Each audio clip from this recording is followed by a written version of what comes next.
right, so what do you do when you get done sandblasting your body shell? Or at least the original metal that was left on this car. The majority of it, as you can tell, looks like all black EDP primer, but because it is. Most of this car ended up being thrown in the scrap pile and replaced. But the firewall, some other small pieces like around the windshield here, that was recycled, and your A-pillar down there where the door bolts on, most of that was original.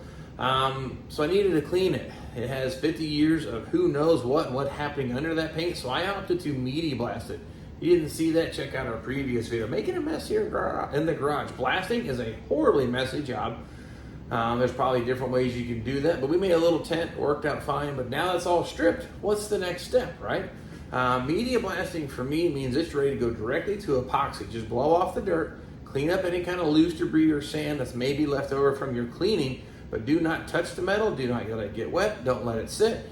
Get it painted as soon as possible. That's what we're gonna do right now. That's just my note on sandblasting. Now, if you've taken a DA, let's say there's rear quarter panels here, I'm gonna end up stripping all that EDP off of these panels. I don't trust that as a good foundation.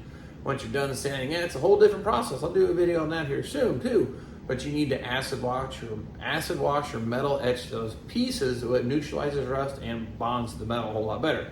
But we're talking about media blasts. You're gonna see me not do anything to this. We blew all the dust off, wiped it down any kind of spots very lightly, with no chemicals or nothing. And we're gonna put some epoxy primer like this here. I got laying out for us to use.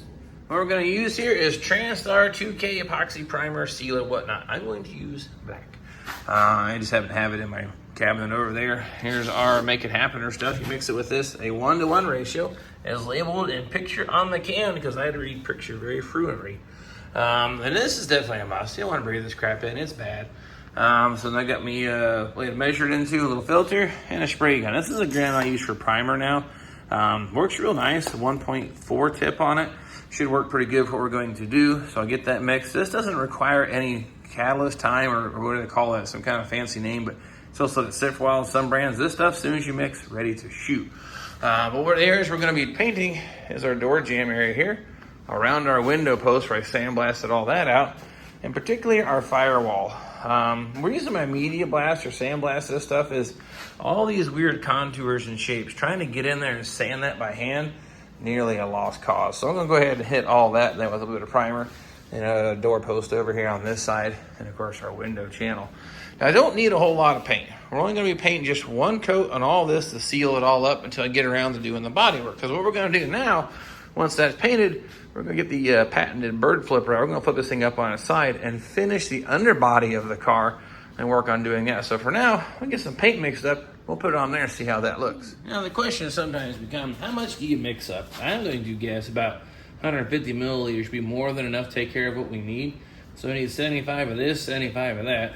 So we'll do just that.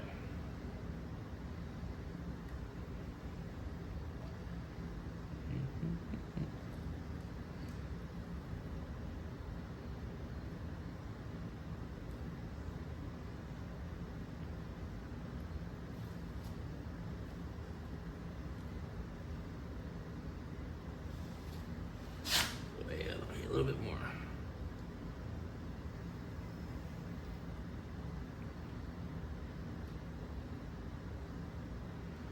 All right, that should suffice.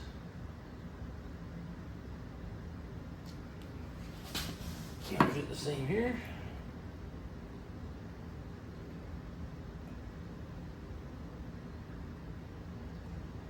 Ta-da!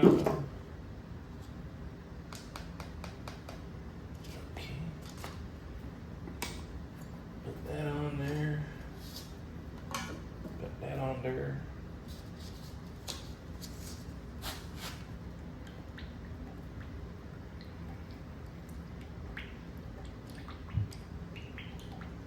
Now, if this isn't enough, it's no big deal. I'll just mix up some more. Okay.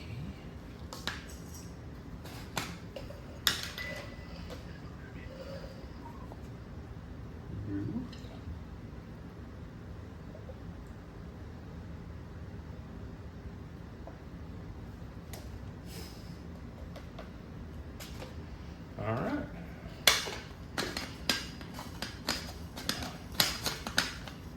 We'll mask up, put some color.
Okay, now it's a shame that epoxy primer doesn't really offer any UV protection because that looks pretty good. I wish it would actually stay like that, but you can't leave it that way. It will bleach out and fade and look kind of crappy. But at this point now, this metal is all sealed up.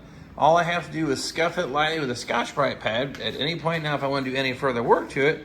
And then I just keep on working. But I don't have to worry about this rusting anymore or being a problem. This is all sealed up until I can get around back to getting to that and finishing it, putting the finishing touches on. So the next thing is we're going to get this thing on the bird flipper and get her flipped over.